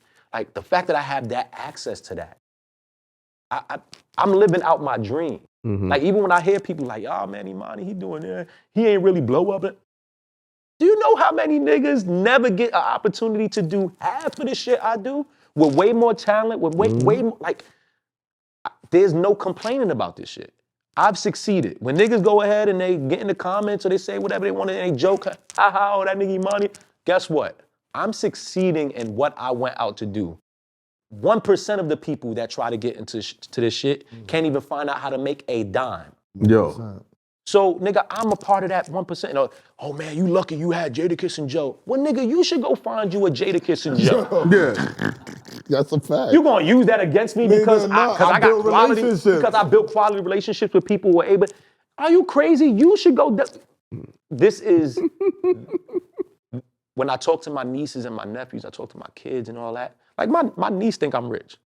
Yeah, cause she like. But not because of money, but because I see you on television. I see you living out your life. dream. I see you doing everything. You gotta be. That's else how could they you- thinking. How else you gonna be doing this? And when I hear that, it motivates me to continue to push, because not only is that the goal, but my goal is also to push down that same motivation to them. Like, yo, your dad, your uncle, your brother, he went through hell and high water to get there, and it might have took him 20 plus to get there, but he got it. Guy, he made it. No different than a doctor taking 20 years. It's good, man. I've been through so much. It just feels good to wake up and be like I went through cancer. I went through cancer last year. Well, no, this year. You were? Got diagnosed at the end of last year, did my immunotherapy. Like, I've been through shit. You know what I'm saying? This is literally, I don't have much to complain about in life. I don't. Like, there's small things that, you might want to fix, but nigga, my son calls me, he's happy. My son, The AVN Awards last at the week. AVNs. What's that like though? Fucking bitches. What is it complaining? Come on. I'm on BagFuel. We sipping Reposado. We in a nice spot. Like, Yes, We in the Dominic District with my biscuit. Like, Speaking yeah. of which, how do you deal with it? But like, it seems like anytime you hang around a girl, it's like you fucking them. Like every what's girl. wrong with that? No, but I don't like that though. I don't like that. it's really gotten out of hand for him. Like every girl he's around. Oh, Emanny's Hoes fucking. love niggas that get hoes though. Yeah, but Yeah. I also don't want. I don't want to be. It comes a weird It's not like I storyline have a co-host. My co-host Sayo. Salute to her. on his personal show. On my personal Yeah. show, and I don't even want people to think that I play with her in that way. Like, my respect for her and just her trusting to follow my lead in that. Let's just say I had an inkling of an attraction. Now I'm pushing that shit to the side. We got something bigger at hand here. Word. And I want to represent you in the best way possible, because I don't want people to think that every woman around me is just something that I'm a pluck. I don't like that. Like, I have female friends. Like, today, I probably have more female friends than I have homeboys. I mean too. Like, I'm connected to them in a different way that I don't want people to look at them and have a less respect for them because they stand next to me. That's what I read it as. You think that's Every less respect because they standing next to you? I Yeah, wouldn't read it as that. because niggas think I'm just out here plucking just to pluck and just at free will, just willy-nilly, and any chick around me is just a scrape up. But them Let me ask niggas- you something real quick.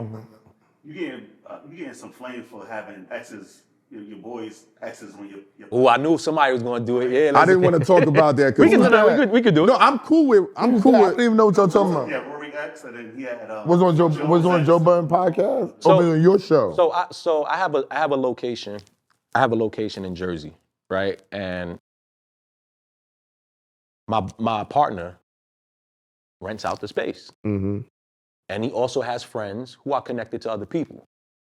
Now, I don't own that space to tell him what he can do with it or not. You the face of it. So I am the face of it. But if he rents the space out to somebody and they bring an ex of somebody else's through, just tape a skit, that got nothing to do with me. Oh, you wasn't there? I wasn't there. Oh, 'cause I don't Gotcha. see nothing wrong with that. But now on this recent episode that I had Rory's ex-fiance on there. Oh, so you was there. And No, I wasn't. No, I wasn't there. I wasn't there. I was Oh, in you Vegas. wasn't there for the but my, ex-fiancé, but my but your co-host But my had it. co-host Okay. brought her up, right? Guilty by Co-host- association. But you know, it's not even a matter of guilty. I had that conversation with Rory. Oh, see, He was people didn't straight. know that. They knew. No, Niggas just don't publicly. care. Oh, you just saying they know If they you don't watch give a the fuck. episode, They I'm not know. on there. He's saying that they know. My face ain't even there. But it's my platform, so I understand. And I knew that was going to come with a little bit of Yeah. back. But in that space, as long as my man is good, I'm good. And on top of that, you niggas can't tell me nothing What about to me. do, like, you can't tell me what if I you- can and what I can't do. And if it look grimy, if you think I look grimy, cool, I look grimy. To the people that matter, they don't think that. So I can give Got a you. fuck about what y'all. Even if you did look grimy, half them dudes that was in, not half, 90% of y'all, if they was in the position, y'all would be grimy. Yeah. So That's like, true. That's the And I whole don't- thing and I don't- about and these I don't- people. and I They don't- just mad because they can't. And even when we say that, and I want to do this, because I want to honor the young lady that we're speaking about. I'm not going to say her name because maybe she don't want her name mentioned, but she has a name. She ain't Rory's ex-fiance. She has her own identity. I don't have to keep looking at her in that light because I also have a good rapport and a friendship with her. And I'm also not the friend that because I'm cool with you, that means I'm I not got gonna be cool with her. Like, nigga, I'm cool. You could have a whole disposition about Joe. That's still my man. I'm not gonna let you go ahead and disrespect him the same way I'm not gonna let him do that with you. Disrespect you? I don't do that. And now, unless we talking about beef where something can scrap and happen, I feel at that point I'm gonna have to pick a side. Got you. And I'm gonna always pick on the side of the right at that moment. But when it comes, I don't get into that messy shit of, oh, you know this person. I don't give a fuck. If I'm cool with you, I'm cool with you. I'm gonna hold you down behind the scenes, in front of anybody, and that's how it's gonna move. So when that young lady came up to support my platform, that her very close friend is a part of now, thank you.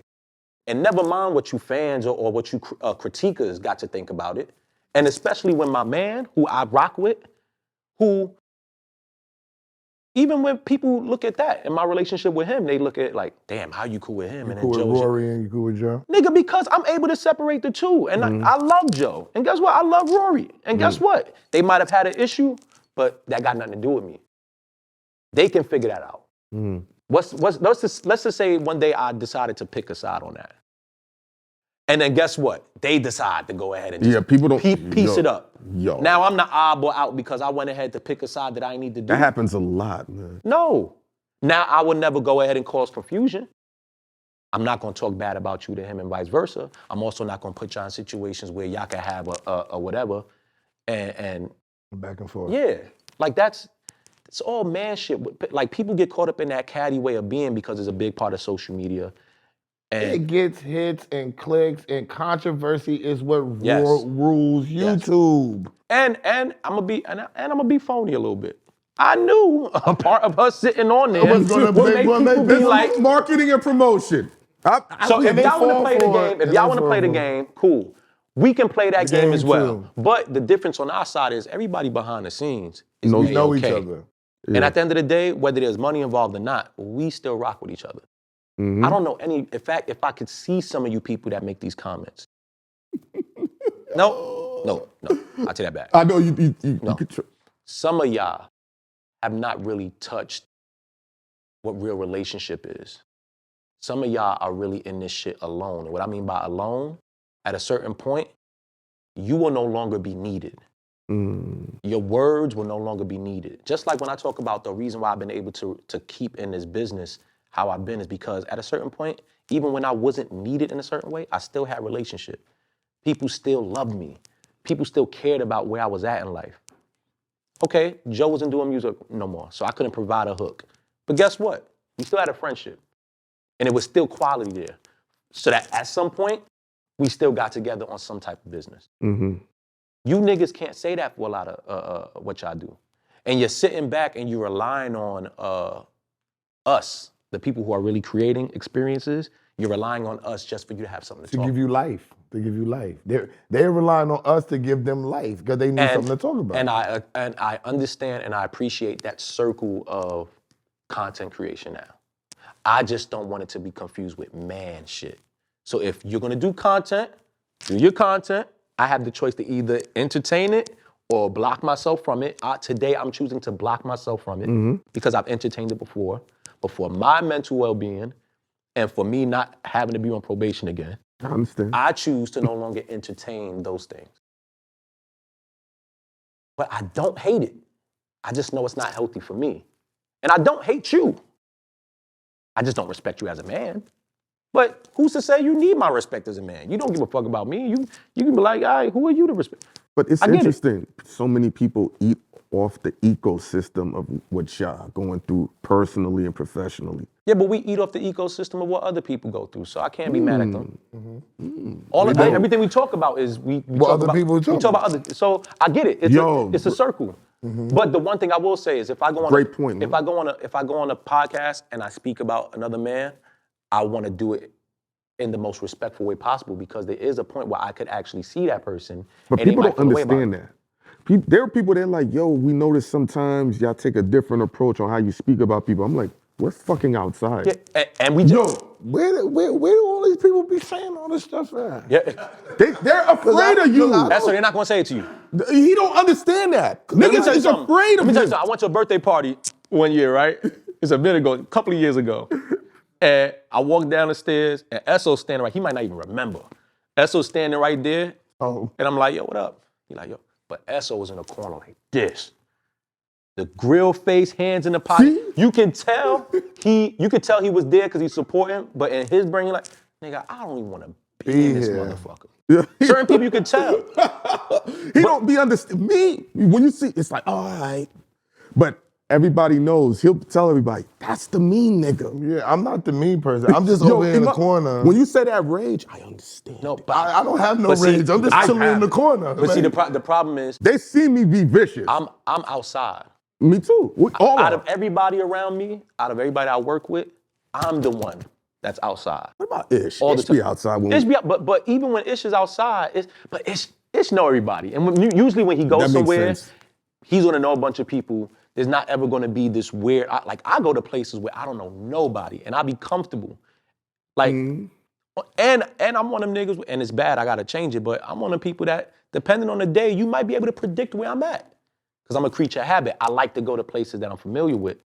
And I'll go sit in a bar. I stopped doing that. I stopped doing that of recent because I understood. I stopped doing Nigga, that. you a walking lick at There's this only point. one place I go that I go all the time, and they know, because it's a family, it's a community there. You just not gonna walk up on me in that setting. But I don't go to the places that I used to go Yeah. all the time. So no more. when we talk about niggas being able to do that and create and talk, it's because they don't come outside. I know, They but- don't touch grass. They don't meet the people. They're safe in their environment, and that's smart for them to do because it allows them to talk the way that they need to talk to get to the best bottom line. I for them. can't say that you really that person, because anybody could do that. Emanny. It's harder to talk regular and go outside and people know you versus then talking shit and never coming outside. Because even when you talk regular. Because if we could talk shit and nobody saw, we could all do it and we would be better than them niggas. Yeah, but I don't fuck with that. But we go back to just man shit, and a part of being a man is understanding yourself and then being willing to just admit some things are just a part of your character and it's not. If you are not the person that can walk outside and feel comfortable saying some of the things you say on camera, maybe you just shouldn't say it. Maybe you should think twice about some things you say. But there's some people that's willing to take that chance because they're not really men. And they don't know it can happen. And they don't and it's not happened yet. Yeah. But that one day that it does happen, is real. Then they're out the game. They're gone. but now we in a space where they'll pick up the phone, they'll sue, they'll call the cops, and do all that. Oh, So now I'm in a position of I'm not about to sit here and be somebody's lesson. I got a life to live. I got other things to take care of. So you go learn that lesson with somebody else. Now all I got to do is just block it from my view, because I do know that at this point I still have a moment where I want to react. But me reacting is all up to me. I can't give you that power at this point. How do you balance your personal life? Because a lot of the times it seems like so much personal stuff of the cast, it gets put out there for public consumption and entertainment. I'm used to that because I've been in music for so long, so there ain't no balance for me. Like it's literally transforming from when I did music to I now. don't even understand when people say that balance. I don't really get it. Like, I feel like it's an excuse.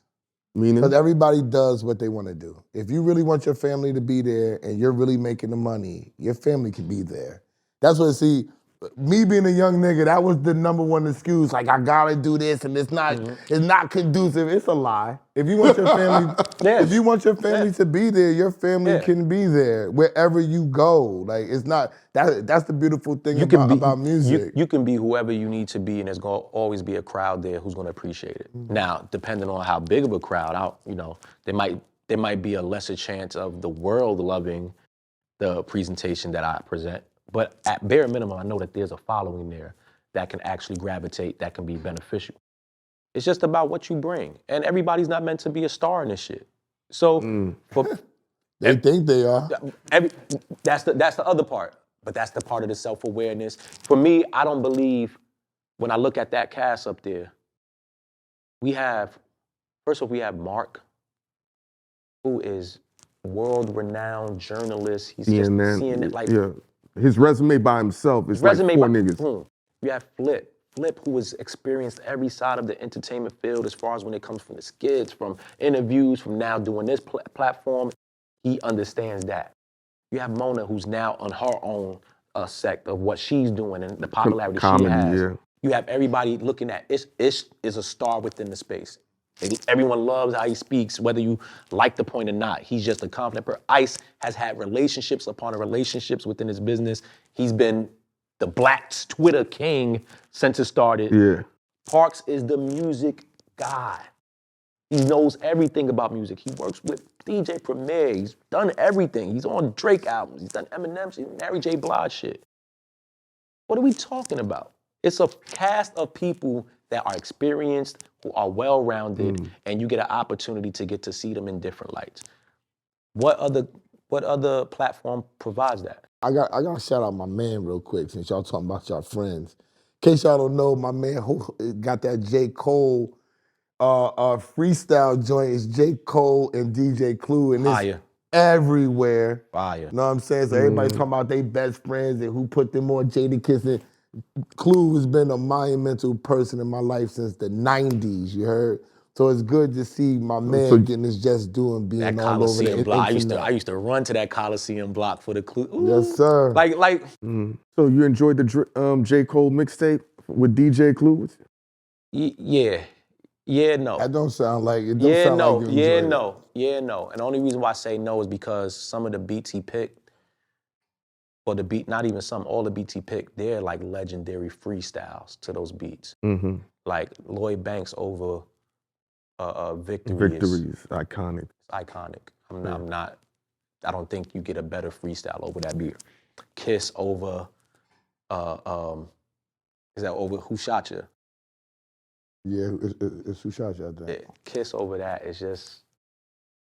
But the younger... But they don't know. They don't, that's not their thing. To them, they think those are brand new beats. Yeah, no, not brand new, but they're not thinking about the freestyles, not the Jada freestyle or I go to that. Banks freestyle, so that's what it's for. It's for the people who don't know. I just find it interesting because, people were saying he don't have the right to take shots at Drake or anybody else, but now that he's done it and it's rolled out properly, it's like, who did he really take shots at? And I don't even know if he took a shot. Just the only thing I heard, because I listened to the whole thing, because of course Clue was on it, all I heard was the rollout merch shit. All I heard was the bots. He said something about bots. And the bots and the rollout merch shit. The bot shit can mean for anybody. Anybody, and the rollout merch shit is what everybody's doing. Let me say this then. This is me just speculating, but a dude that rapidy rap niggas always got layers to their subtlety, And he prides himself on being that lyrical and having shit that you got to figure out later. I will say this. My perspective. I will say this. If Cole is trying to take a shot at somebody, I think it's a little too late for me. I don't want to hear that right now. I don't think he should. I said it on the other show. I don't think he should. I don't think he doesn't. You don't need to. You don't need to. He's too talented to have to do that. That was my whole point. It was like, it's not because he don't have to. First, to me, how everything transpired of I'm going to drop this and I'm going to take it back. Once you say I'm going to take it back, I'm like, okay, I'm out to this game. Yeah. That's how I looked at it. Not for no other reason. When I said it's rules to this shit, I wrote me a manual. Because once you drop the disc and you say I'm going to take it back, You're just telling me, and I wasn't mad at him. I was the only one that wasn't mad at him. I said, maybe he knows something that we didn't know. He said, let me stay out this shit before I get involved in this shit. Once you said I'm out of this dissing shit, I'm not looking for you to start dissing. I don't think, I don't think he should just allow, because there was a lot of niggas who were saying some things in the meantime. I think he should be able to get at them niggas. I think. But they said something that he might have got at Fat Joe So about I think him saying I don't want to be a part of this battle don't mean that I won't be a battle part of some of the this rest. battle. Some of you niggas, I can understand some that. of you niggas should really shut the fuck up. up, Talking about okay. J. Cole. Let's not get it played. Niggas want to remove him for whatever. Oh, he ain't big. Cool. Say what you. But that nigga can rap, and he can rap better than most of you niggas. Absolutely. He raps really good. And I'm gonna take it a step further. Who are we to tell a nigga when and how to create? He as creators, as people who create, you can't determine when and what I do. But we're also the ones that people are also mad at because we also can judge because how they make their money is off of fanfare. It's off the acceptance of fans liking their music and liking their vibe. So once you become a major selling person, you're feeding your fans a certain thing, right? Yeah. And like I told him, I said, I called Clue. I said, right now, hip hop needed this shit. We don't got nothing, okay? Hip hop needed it. I said, and the way he's coming back with the freestyles before the whole project, that's real freaking. That's real freaking marketing, and that's why I said it is definitely gonna work. Now, if I heard him dissing people directly on it, I would be like, yo, he don't have to do this because he's too talented. I accepted dissing from certain people, and I don't like it because they have to do it. You know what I'm saying? I think J. Cole, outside of just backing out of that one battle, J. Cole is probably one of the purest forms of hip hop that we still have. Currently, I want to champion that. I don't care. I don't care enough about him deciding to not get into that back and forth. And when I think about it, that back and forth wasn't really about him. He was actually. He was going to be in the part. He was a casualty to what the real. That's why when he said, "I'm gonna pull my disc back," I said he realized. Let me. This ain't about me. This is something bigger. It's something bigger than me. And I respect that. Now, do I like it for the creative side of things? No. But who the fuck am I? Some of the niggas that's really complaining about this shit is nobody. Is nobodies. And some of the niggas who are rappers who want to lean on that, you niggas can't fuck with J. Cole. I'm sorry. Old, new, whoever the fuck you are. You niggas can't fuck with him when it comes to songwriting, when it comes to producing, when it comes to rapping, when it comes to just what he represents when it comes to hip hop. I don't want to criticize a man that we only see when it's time to do music and he don't cause no other trouble. That nigga is a good guy. He's a good man. And if he decide to diss some of you niggas along the way because you had something bad to say about him, go get them niggas. Yeah. Now, I don't ever want to hear you mention the Kendrick and Drake shit. And that's what I'm saying. But, no, I don't get into that. That's what I'm saying. What if the song is so fire? I don't want to go backwards. Got you. I'm cool. I understand that. That time has passed. I don't even want to hear another joint from Kendrick or Drake. Like I'm good. Like I said, it's over. Hip hop needed. You won. There's a whole nother industry back. Let's move on to the next thing. If we need a J. Cole versus whoever else, I'm all for it. If we need a something versus, cool. That chapter for us is done. Anytime you try to keep reliving the same moment, it don't ever hit the same. But, that makes sense. But you niggas ain't gonna play with Jermaine Cole. Like he ain't. Like he ain't one of them ones. He's one of them ones, and for anybody that need to find out, I'm pretty sure on a bad day, he'll teach you. Yo, thank you, man. BagFuel, like, subscribe, super thank. Make sure you plug his show too. Oh yeah, All Eyes on E on Patreon. Joe Budden Podcast. Just tune in. And support here. And thank y'all for having me. This is dope, man. BagFuel, we out of here, Joe.